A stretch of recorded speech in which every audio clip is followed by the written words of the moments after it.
আউযুবিল্লাহি মিনাশ শাইতানির রাজিম বিসমিল্লাহির রহমানির রহিম। সম্মানিত দর্শক শ্রোতা, আমরা দীর্ঘ একটি মাস পবিত্র মাহে রমজান রোজা পালন করে পবিত্র ঈদ উল ফিতরের আনন্দ উদযাপন শেষ করেছি। তাই আনন্দের ভিতর দিয়ে আমাদেরকে ভুলে গেলেই চলবে না যে পবিত্র শাওয়াল মাসের 6টি রোজা অত্যন্ত গুরুত্বপূর্ণ আমাদের জীবনে। মহানবী সাল্লাল্লাহু আলাইহি সাল্লাম শাওয়ালের রোজার ব্যাপারে গুরুত্ব দিয়ে কথা বলেছেন।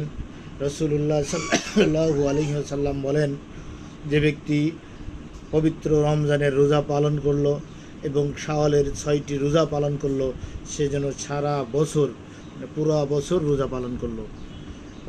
এটা সহিহ মুসলিমের হাদিস। রাসূল সাল্লাল্লাহু আলাইহি সাল্লাম অন্য একটি হাদিসে বলেছেন, যে ব্যক্তি পবিত্র রমজানের রোজা পালন করলো এবং শাওয়ালের 6টি রোজা পালন করলো, সে যেন সারাটা জীবন রোজা পালন করলো। সুতরাং এই 6টি রোজা অত্যন্ত গুরুত্বপূর্ণ।